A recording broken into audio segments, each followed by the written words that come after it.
Sidi Bel Abbès, capitale de la Légion étrangère, a célébré avec éclat l'anniversaire de la bataille de Cameron, dont le nom est devenu synonyme de résistance à outrance jusqu'au sacrifice total. Le ministre résident Robert Lacoste a tenu à venir présider cette cérémonie qui, chaque année, à travers le monde, dans tous les corps ou détachements de Légion, dans toutes les amicales d'anciens légionnaires, est marquée par le récit de l'exploit des 62 hommes du capitaine d'Anjou, résistant jusqu'à la mort à 2000 Mexicains pour rester fidèles à la parole donnée. Mais le courage n'est pas une spécialité légionnaire. La présence de combattants musulmans à cette cérémonie était elle aussi une manifestation de fidélité qui avait son prix. Aujourd'hui encore, à Cameron, les troupes mexicaines présentent toujours les armes devant le monument, sur lequel on peut lire « Ils furent ici moins de 60 opposés à toute une armée. La masse les écrasa. La vie, plutôt que le courage, abandonna ces soldats français. » En Algérie, et depuis 125 ans sur tous les champs de bataille où ont été engagées les couleurs françaises, la Légion étrangère est présente. Cette année encore, à Sidi Bel Abbès, qui est son berceau, la Légion a fêté l'anniversaire de Cameron, son plus glorieux fait d'armes.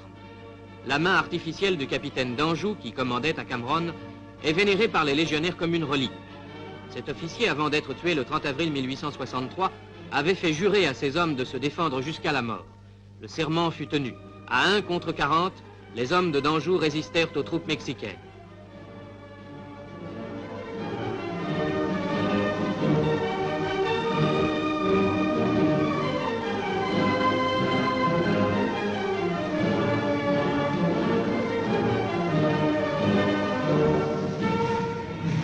Une fois de plus, dans Sidi Bel Abbès a défilé le drapeau le plus décoré du monde.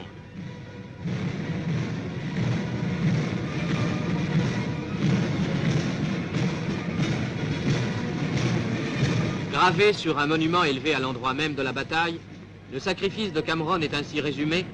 Ils furent ici moins de 60 opposés à toute une armée. Sa masse les écrasa, la vie plutôt que le courage abandonna ses soldats français.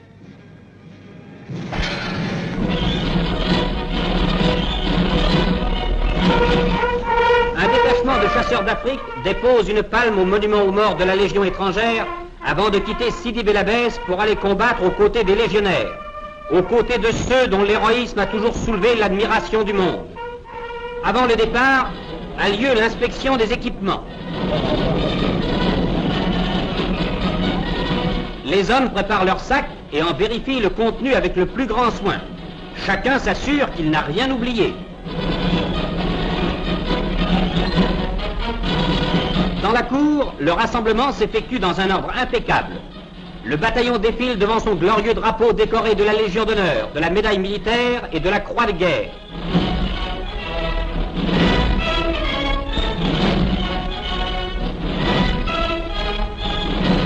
Puis la Légion traverse la ville pour se rendre à la gare.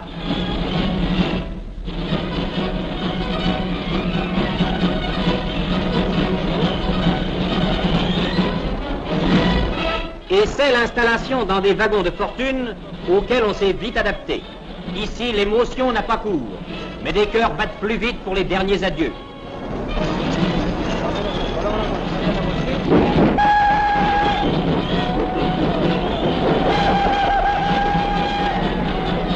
Le train gagne bientôt la campagne et se dirige vers le port.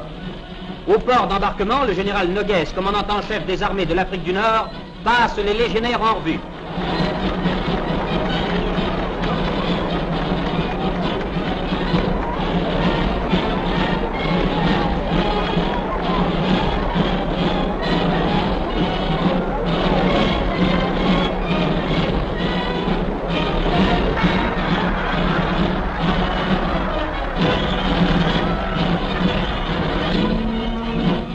Les légionnaires montent à bord d'un croiseur.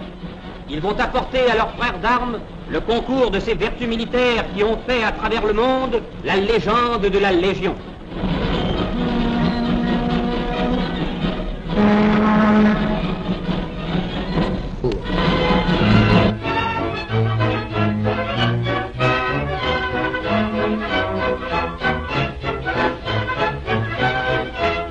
À l'occasion du centenaire de la Légion étrangère, les anciens combattants volontaires étrangers dans l'armée française, qui ont vu tomber 20 000 des leurs sur les différents fronts de la Grande Guerre et que préside le capitaine Nazar Aga, ont tenu à envoyer une délégation à Sidi Bel Abbès. Ils ont voulu être représentés autour du drapeau auquel leur héroïsme valut la croix de guerre ornée de 10 palmes, la médaille militaire et la Légion d'honneur. Saluer leur ancien chef, le général Rollet, à qui ils gardent une profonde affection, et aussi le glorieux corps de la Légion étrangère que ses vertus militaires, son amour pour la France, ont rendu si cher au cœur de sa patrie d'adoption. Le monument commémoratif élevé dans la coquette cité de Sidi Bel Abbès est l'œuvre du sculpteur Pourquet. Il a été entièrement exécuté par les légionnaires qui ont eux-mêmes extrait le marbre de sa carrière afin que rien ne fût dû à d'autres mains que les leurs. La délégation des engagés volontaires étrangers a pu constater à cette occasion que les belles traditions de la Légion étaient toujours vivantes et que cette troupe, unique au monde, continuait d'ignorer l'impossible dans les travaux de la paix comme dans les épreuves de la guerre. Le 30 avril ramène le glorieux anniversaire de Cameron, jour de fête pour la Légion étrangère. Précédé de ses sapeurs au tablier de cuir, la légendaire phalange au képi blanc défile à Sidi Bel Abbès devant sa caserne.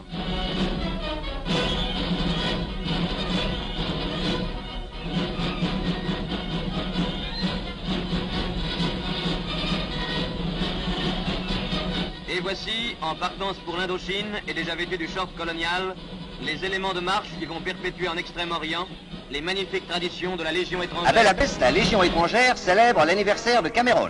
En 1863 au Mexique, 62 légionnaires, commandés par le capitaine d'Anjou, dont la main de bois est pieusement conservée, étaient encerclés par 2000 ennemis dans la ferme de Cameron.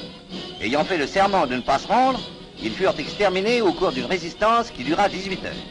Chaque année, ce fait d'armes est commémoré avec éclat par ce corps d'élite qui a inscrit sur ses drapeaux la belle devise « Honneur et fidélité ». Après la revue, le général Henri Martin félicite le colonel Gauthier qui lui a présenté ses magnifiques troupes. La légende de la Légion étrangère est belle et glorieuse. Honneur et patrie, devise du monument qui se trouve dans la cour de la caserne de Sidi Bel Abbès. À chaque angle, un légionnaire des grandes époques, Crimée, Tonquin, Madagascar, la Grande Guerre. Aujourd'hui comme hier, ces hommes sont dignes de leurs aînés. L'heure du départ a sonné. Ils vont quitter le ciel africain. Gravement, ils défilent de leurs phalanges devant le monument qui symbolise l'héroïsme et l'amour de la France.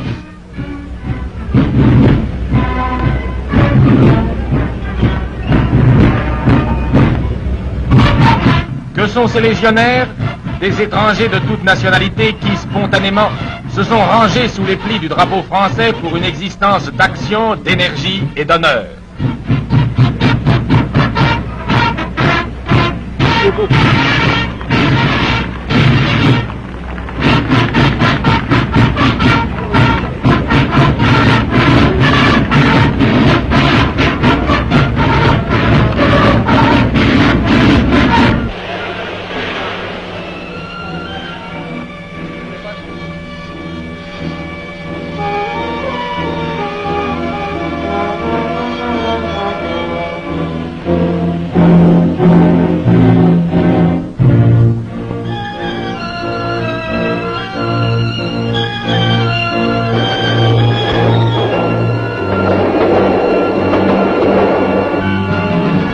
Au port d'embarquement, impassibles devant la foule qui les salue, les légionnaires défilent devant le général Noguès, chef suprême des armées de l'Afrique du Nord.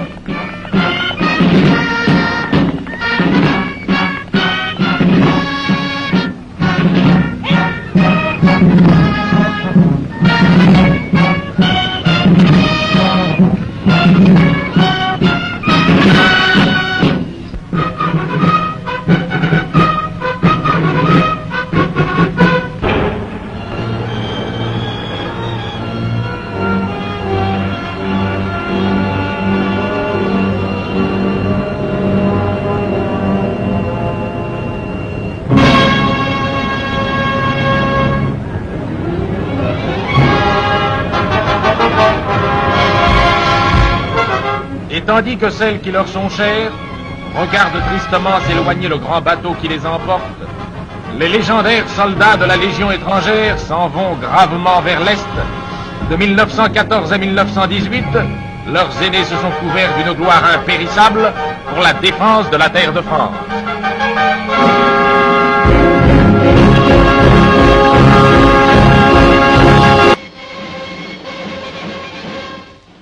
Comme tous les ans, Sidi Bel Abbès, berceau de la Légion étrangère, a célébré l'anniversaire des combats de Cameron, qui ont fait passer les exploits de la célèbre unité du plan de l'histoire à celui de la légende. Depuis 94 ans, le jour anniversaire de cette bataille, la main artificielle du capitaine d'Anjou qui commandait dans ce combat est amenée sur le front des troupes pour rappeler le serment légionnaire de se défendre jusqu'à la mort. En présence du ministre résident en Algérie, le plus décoré des drapeaux français a reçu l'hommage officiel avant de défiler sous les acclamations dans les rues de la ville.